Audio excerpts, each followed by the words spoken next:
Welcome back to Fox 43 AM Live. Joining us now is Bill Schaefer chatting with us about the upcoming Kansas Silent Film Festival happening this weekend. Good morning. Great. Good morning. Yes. I always look forward to the Kansas Silent Film Festival. It's so much fun going back and looking at some of these older classic films that really started the industry. And what they were able to accomplish with so little. Yes. Yes, it was a Bill Murray quote, I think, years ago, that I can't imagine how silent guys were working in that era, because there's such a limiting factor to what you can do without a voice, without without talking all the time, And he said, I really respect those guys, because that was really something that worked back in that day. And sometimes strictures bring in more creativity. Exactly. They force you to have more creativity. They force you to have more creativity. That's absolutely right. Yes, and that's important. Yeah.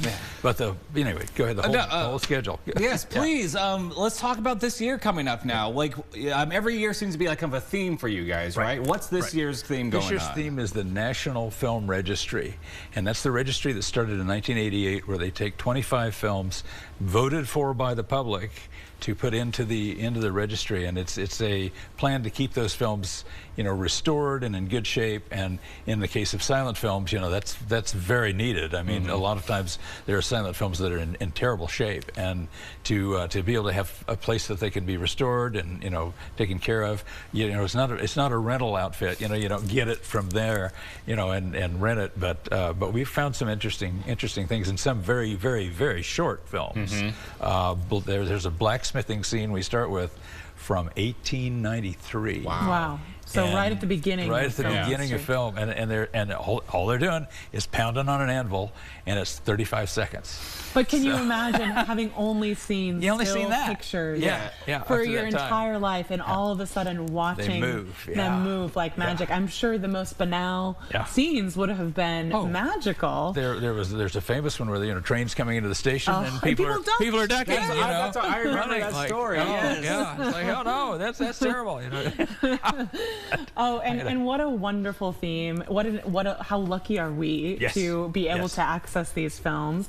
I know there's some really incredible historical, not only fictional films, but documentaries. I saw Nanic on the North, which is one of the first documentaries, or at least feature-length documentaries. It's considered the first feature-length documentary. That's right. Where they go into Arctic lands, and this is the first exposure that many people had to people of different cultures, especially in moving in real time.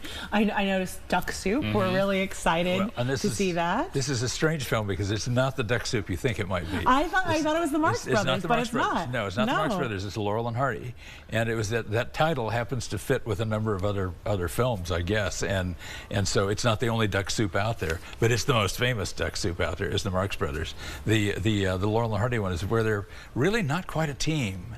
They're working together, but they're not quite a team yet. And it's one of their earliest films where they were united, and they do work together a lot.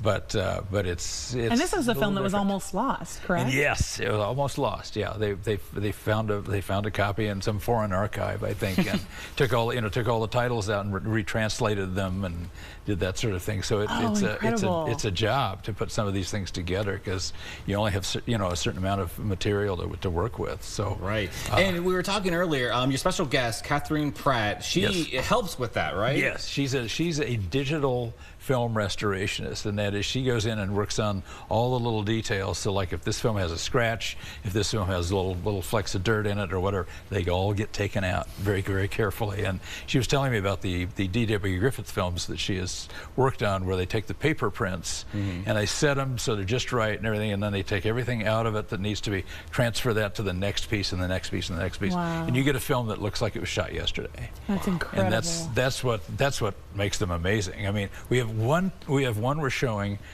and it's going to be shown, I think it's going to be shown Friday evening now, Lady Helen's Escapade, where it's a D.W. Griffith film from the Biograph Company, and it's a work in progress.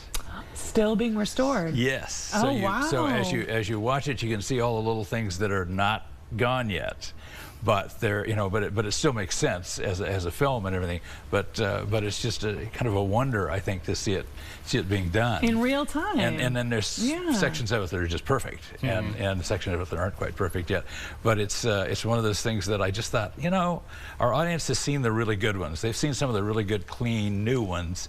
Now let's look at some of the old ones. Let's look at the ones that aren't, you know, quite done yet, and so that's going to be interesting. The Ancient Law is the Jewish film we're running on Saturday night. It has a pair of musicians, Donald Sosin, who's a famous silent film pianist, and Alicia Zweigels, who is a klezmer violinist, playing for it, and they will be playing an original score. It is one of those films that I think is probably one of the finest Jewish films ever made. It has a template, though. It is the template for The Jazz Singer. Oh, and incredible! That was only made 5 years later, but it's just cool. I The Jazz Singer being the first movie sound with film, sound, with sound film, and this is you know, kind of a unique film to take a look at. It was also considered a lost film. Wow! Yeah, so this is going to be a historic. Oh yes, and this one was made from, what is it, 5 or 6 different prints.